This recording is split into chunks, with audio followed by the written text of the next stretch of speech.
할렐루야. 우리가 스마트폰이 있다는 것이 너무나 감사합니다. 뭐냐면 여기에 제가 오늘 올렸습니다. 벌써 오늘 무슨 성경 말씀을 볼 것인가 다 같이 히브리서 4장 15절 16절 합독하도록 하겠습니다. 히브리서 4장 15절 16절입니다. 여러분 스마트폰으로 다 보냈습니다. 시작. 우리에게 있는 대제사장은 우리의 연약함을 동정하지 못하실 이가 아니요 모든 일에 우리와 똑같이 시험을 받으시니로되 죄는 없으시니라. 16절. 그러므로 우리는 긍휼하심을 받고 때를 따라 돕는 은혜를 얻기 위하여 은혜의 보좌 앞에 담대히 나아갈 것이니라. 아멘입니다. 제가 여기서 영어로 제가 읽겠습니다. 혼자 읽겠습니다. For we do not have a high priest who is unable to sympathize with our weaknesses, but we have one who has been tempted in every way, just as we are, yet was without sin.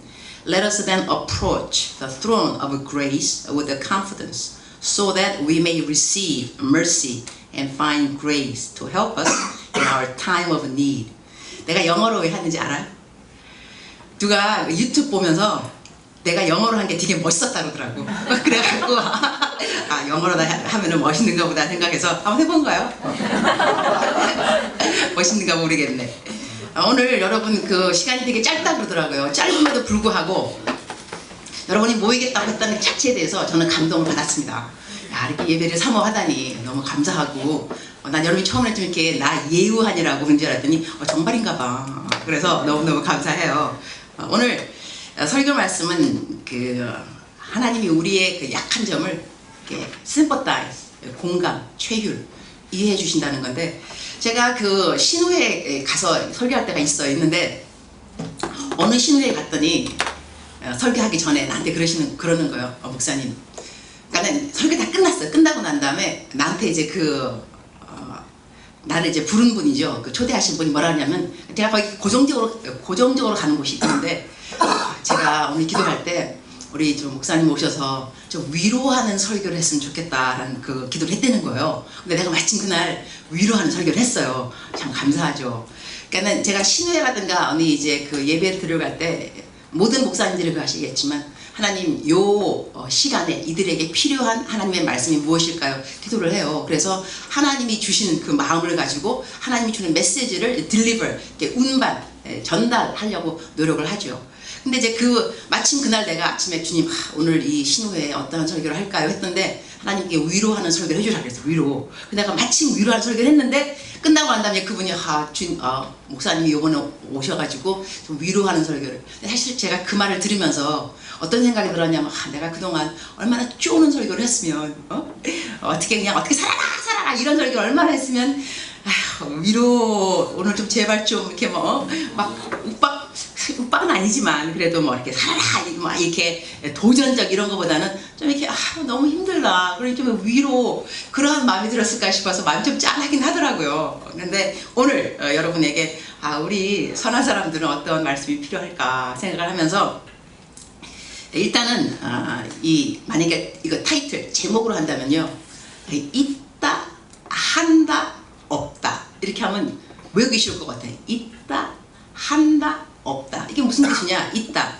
우리에게 있다. 누가 있느냐? 대제사장. 우리에게 있어요. 예수님 있어요. 근데 이 대제사장 예수님이 어떠한 분이냐 하면 우리들의 약한 점, 연약함을 동정하지 못하는 분이에요. 그러니까 한다. 뭘 한다? 우리의 약한 점, 동정한다. 그러니까 우리가 쓰러질 때가 있어요. 왜 없겠어요? 그러니까 성경 말씀에 의인은 7번 넘어질지라도 그런 말을 제가 좋아한다 그랬는데 넘어지는 숫자가 중요한 것이 아니라 다시 일어나는 숫자가 중요하다고 그랬어요. 근데 여기서 넘어질지라도 한다는 그 뜻은 뭐냐면 내가 넘어졌다는 걸 안다는 거 아니겠어요? 즉슨 내가 약하다니까, 내가 쓰러졌다니까, 내가 화를 안 낼라 그래서 분명히 오늘 정말로 온유하게 인내하면서 우아하게 성경 충만한 사람으로 살아가려고 딱 작정했다니까요. 근데 그날 열받았어요. 그래가지고 뒤집어 엎었어. 그런 다음에 다음 주에 신우회 예배 가서 볼 생각하냐? 사람들 나보고 그러겠지. 승질 더럽더만 그냥 그러면서 꼭 그냥 하라는 얘기 하더라고. 그런 말 들을 생각하니까 막 미안하기도 하고 얼굴이 좀 뜨거워지기도 하고. 근데 이것은 넘어진 거 아니야? 넘어진 것을 지금 안다는 거 아니에요. 넘어진 걸 안다는 자체가 사실 은혜인 거예요. 자기가 약한 점이잖아. 나 정말 이렇게 화 안 내려고 그랬는데 왜 그랬지? 그때 내가 왜 이렇게 시기했을까? 그때 왜 그 사람에게 그렇게 이렇게 좀 더 우와 내지는 은혜로울 수 있었는데 왜? 이런 생각이 있다니까요. 이것이 넘어지는 순간인데 넘어질지라도, 그러니까 의인은 넘어진 것을 아는 것이 은혜라는 거예요. 내가 넘어졌다니까, 잘못했다니까, 그 다음에 다음부터 안 그러고 싶다니까. 그래서 이렇게 내가 넘어질 때 우리의 연약함을 동정하지 못하실 리가 아니오. 그러니까 하나님이 나의 weakness, 나의 약한 점을 하나님이 아신다는, 이것이 참 감사한 거. 하나님 우리를 몰라서 사랑하면 안 된다니까. 알면서도 사랑하는 것이 더 기쁜 거예요. 우리가 하나님의 은혜를 깨달을 때 내가 열심히 해가지고 나는 자랑스러워. 하나님의 자존심이야. 제 별명이 하나님의 자존심입니다. 얼마나 멋있습니까? 우리 케인 애들이 나한테 붙여준 거예요. 하나님의 자존심. 예. 나한테 크리스마스 선물에 뭘 줬냐면, 앞에 왜 책상 앞에 두는 거 있잖아요. 크리스털 예쁘게 갖다가 유네스, pride of God, 하나님의 자존심. 와, 나 그거를 크리스마스 선물을 받았다니까. 그래서 너무 멋있어요. 하나님의 자존심 유니스. 나 이러고 살아야 된다니까, 이러고. 근데 하나님의 자존심으로 살아가는 그 자부심, 나는 살아드릴 거야. 이것도 중요합니다. 왜 중요하지 않겠어요? 그리고 때로는 하나님이 나한테 그렇게 말씀할 수도 있어요. 야, 너 내 자존심이야. 이럴 때요, 눈물이 울컥 한다니까. 내가 무슨 자존심이겠어. 말이야 바른 말이지. 그러나 하나님이 너 내 자존심이야. 내가 내 자존심을 구기겠냐, 짓밟겠냐, 내가 너를 세워주리라. 그러면서 또 하나님 하신 말씀은, 야, 한 녀석은 그래도 자존심으로 살아줘야 되는 거 아니니? 너 끝까지 이렇게 살아있는 거지? 끝까지. 내가 네. 그러면 다른 사람들도, 그러니까 내가 이렇게 또 말하면 또 도전받는 사람들이 있어. 나도 이런 사람이 있다니까. 그래갖고 하나님의 자존심으로 살아드린다. 끝까지 하나님의 자존심 지켜드려야지. 좋습니다. 좋지만 우리가 항상 그렇게만 살 수 있느냐? 또 그렇지 않다니까요. 그렇지 않겠어요? 또 넘어질 때 있죠. 그때 하나님이, 야, 너 지난번에 내 자존심으로 살아준다며, 이러는 분은 또 아니세요. 넘어졌니? 어떡하니? 내가 너를 도와줄게. 내가 너를 도와줄게. 그러니까 내가 무너지고 형편없을 때, 그럴 때도 나를 사랑하는 하나님을 느낄 때 우리는 더 큰 은혜를 느끼게 됩니다. 어머, 내가 이럴 때도 나를 사랑하셔. 우리가 잘할 때는요, 당연히 사랑받아야 될 것 같아요. 이런 애가 어딨어. 이만큼만 살아라 그래. 솔직히 말이야 바른 말이지. 이렇게 할 수 있지만, 내가 넘어졌을 때, 내가 넘어졌다고 생각하는 그 순간에도 하나님의 사랑이 동일할 때는요, 이것이 은혜이구나.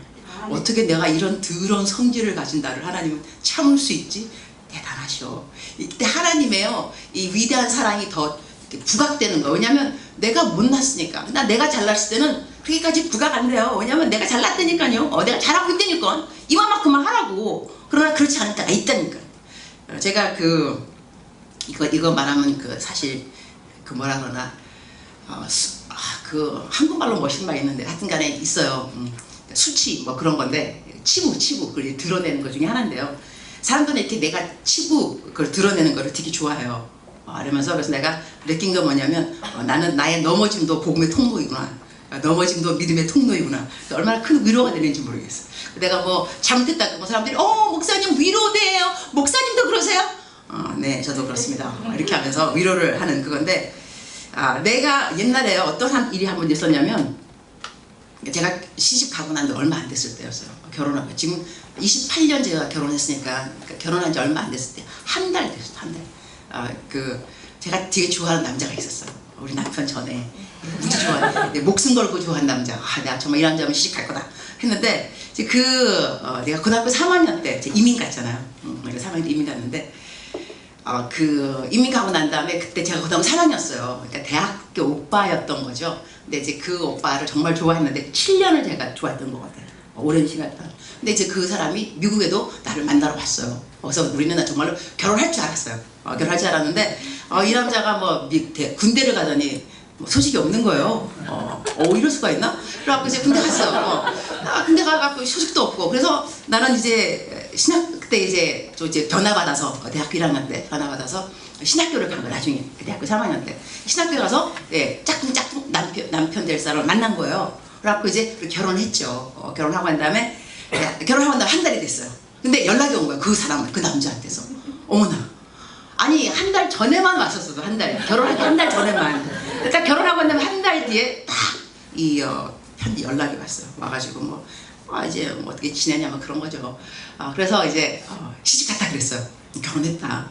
근데 그 남자는 예수님 안 믿는 남자였어요.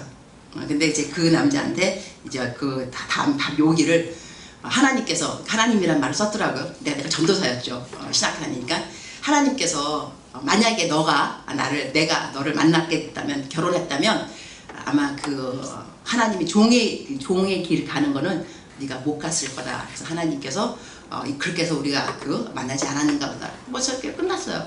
근데 그 편지를 받고 나니 참 마음이 싱숭생숭하니 나는 왜 결혼을 했을까? 한 달만 참을 것이지. 뭐 이런 생각. 그런 생각. 내가 그때 신학생이라니까. 신학생? 좀 있으면 이제 주의 종도되고 남편도 신학생이고 수납 목사 될 사람들인데 이렇게 딴 생각을 하고 있었어요. 그래서 이제 어떻게 근해에 올라와서 혼자 이제 처량하게 한 달밖에 안 되는 신혼부부인데 내가 하나님 나는 왜 결혼을 이렇게 한 달 좀 참지 뭐 이런 생각을 이렇게 분시렁 하고 있었는데 이러면 안 되잖아. 이게 마음으로 음란한 거, 이게 완전히 이게 간음한 거지 벌써. 결혼한 신혼부 한 달밖에 안 됐는데 옛 생각하고 있으니 그때 하나님이 나한테 주신 말씀이 이 말씀이에요. 무엇인가 하니 우리에게 있는 대제사장은 나에게 있다. 누가? 예수님이. 어떤 예수님? 나의 연약함을 동정하지 못하시리가 아니요. 이때 이 말씀 얼마나 은혜됐는지 몰라요. 그야말로 말씀이 육신이 돼서 나에게 임하는 그 순간 그래 나의 연약함을 주님은 이해하셔. 그 다음에 하신 말씀이 모든 일에 우리와 똑같이 시험을 받으시니로되 죄는 없으시니라. 그러니까 죄는 없지만 그래서 우리들의 약한 점을 이해하시지만 이해해서 끝이는 것이 아니고 동정해서 마치는 것이 아니라 도와주기까지 이어진다는 것이죠. 이것이 사람들과 틀린 것은 사람들은 어머 어떻게 하고 sympathize 동정에 끝나고 더 이상 도와줄 수 있는 방법은 없을 수도 있어요. 그러나 하나님은 동정도 해주시고 너 너무 약하구나. 그래 너 지금 이 시간에 그런 갈등 왜 안 생기겠니? 저는요 하나님이 저한테 그렇게 말씀 안 하고 혼을 낼 줄 알았어요. 야 이게 바로 간음이라는 거다 너. 간음하면 되겠어? 이렇게 말씀하실 줄 알았는데 그렇게 안 하시고 그래 힘들지. 어머 완전히 감동인 거예요. 내가 너의 그것을 이해한다. 너의 연약함을 동정하지 못하는 그러한 나는 아니야. 나는 너를 이해하고 동정하지 sympathize 공감해 주지. 그러기 때문에 우리는 긍휼하심을 받고 긍휼하심을 받는 거예요. 하나님이 우리를 긍휼히 여겨주는 거예요. 내가 일을 잘하고 정말로 하나님 앞에서 떳떳하고 나무랄 것 아무것도 없고 사람들한테도 책망받을 거 아무것도 없으면 긍휼을 입을 이유는 별로 없어요. 그냥 상을 받으면 되죠. 왜냐하면 내가 마땅히 상 받을 일을 하고 있으니까. 그러나 때로는 상 받을 일이 아니라니까요. 이거는 처참하기 짝이 없고 사람들한테 긍휼을 받기도 힘들고 동정을 받기도 힘든 거예요. 그러니까 근데 그런 상황에서 하나님께서 나를 도와주시고 너를 이해한다고 말하는 것은 긍휼입니다. 긍휼, mercy. 그를 영어로는 mercy, 자비라고 나왔는데 이래서 은혜를 얻기 위하여 은혜의 보좌 앞에 담대히 나갈 것이냐. 이 마귀가 하는 일은 뭐가 있냐면요. 우리가 어떤 일에 대해서 연약함을 느끼게 되고 넘어지게 되면 마귀가 하는 일은 뭐냐면 하나님께 못 나가게 합니다. 너 이러면 안 돼. 너 어떻게 그러고 찬양 기도를 할 수가 있냐. 너 지은 죄를 생각해 봐봐. 너 사람들이 몰라서 그렇지. 너 알게 되면 어떻게 하려고 그래. 그러니까 앞에 나서지 마. 뒤로 물러서 임원 내일어나 그걸 어떻게 네가 하려고 권사직을 네가 어떻게 맡아. 그런 거 하면 너 안 돼. 사람들이 알아봐라. 이거 큰일 난다 너. 이렇게 하면서요. 우리로 하여금 하나님 앞에 못 나가게 하고 자꾸 뒤로 물러서게 하고 신앙생활에서도 자신감이 없게 합니다. 그러나 하나님은 저들한테 너희들 앞으로 나올 때는 let us then approach. 다가오라. approach. 다가오기를 어디에? throne of grace. 이 은혜의 자리에 은혜의 보좌. 은혜의 보좌로 너희가 나오면 그러면 하나님께서 help us in our time of need. 이게요. time of need가 뭐냐면 나의 필요한 시간에. 그 사람이 필요한 것이 때때로 틀립니다. 어떤 때는 위로가 필요하지만 어떤 때는 면책 필요하고 어떤 때는 칭찬이 필요하고 어떤 때는 힐링 고쳐주셔야 되고 어떤 때는 재정이 필요하고 우리들의 필요는 from time to time 시간마다 틀릴 수 있지만 하나님은 뭐라고 그러니 모든 타임에 every time에 네가 어떠한 시간이 너의 필요를 하든지 간에 오늘 너가 위로가 필요하다면 그 필요에 따라서 오늘 너가 돈이 필요하다면 그 재정의 필요에 따라서 오늘 너에게 칭찬이 필요하다면, 인정이 필요하다면, 능력이 필요하다면 in time of your need. 너가 필요한 그때에 내가 너를 만나주겠다. 이거거든요. 여러분, 마음의 위로가 되십니까? 중요한 건 딴 것이 아니라요. 도망가지 말라고요. 신앙생활 하면서 뒤로 물러서지 말라. 물러서지 말고 앞으로 나아오세요. 그래서 예수님 잘 믿는 사람은 좀 뻔뻔해요. 얼굴이 좀 두꺼워요. 그래야지 하나님 어떻게 나 또 잘못했는데, 그러나 주님께서 말씀하시기를 보라 이전 것은 지나갔으니 새 것이 되었도다. 저 몰라요. 나도 모른다니까요. 지나간 건 잊어버리셔야 돼요. 어떡하겠어. 잘못했는 거 이미. 앞으로 잘하면 되지. 하나님 또 도와주신다니까. 은혜의 보호자로 나오면 내가 너를 긍휼히 여기고 자비, 내가 I'll give you mercy, 자비를 베풀어서 또 나에게 다가와서 나랑 더 친한 사람. 그러니까 하나님의 그 목적, 하나님의 관심은 뭐냐면 너 멀리 가지 말고 나한테 다가오라고. 그래서 성경 말씀에 죄의 사유하심이 여호와께 있으면 하나님을 경외하게 하려면, 우리가 약해보고 죄를 좀 져보고 무너져보고 넘어져봐야 하나님이 더 좋아져요. 어머나 어쩜 이런 나를 또 품으셔. 말도 안 돼. 내가 하나님이라면 얘는 쳐버렸어. 내가 하나님이 아닌 게 정말 다행인 거예요. 우리가 하나님이었으면 세상의 모든 사람이 이맘때쯤 다 죽고 없을 수도 있어요. 완전히 다 멸종. 다 쳐버리는 거지 뭐. 승질나면 너 오늘 죽어. 너 오늘 너 죽고. 너 안 되겠어. 너 다 죽어버려요. 그러니까 내가 하나님이 아닌 것이 정말로 감사한 일이에요. 하나님 오늘 또 여러분에게 말씀하시기를 은혜의 보좌 앞에 나오라. 오늘 여러분 쪼는 설교 안 했습니다. 여러분 다 풀어주는 설교 했습니다. 넉넉한 마음을 가지고 오늘도 하나님 긴장되었고 조급했지만 다시 한번 하나님의 은혜의 보좌 앞에 나올 수 있도록 말씀을 주셔서 감사합니다. 오늘 그 말씀 붙잡고 살아가겠습니다. 또한 이러한 은혜를 입었으니 또 하나님 이런 은혜를 또 왜 주시겠어요?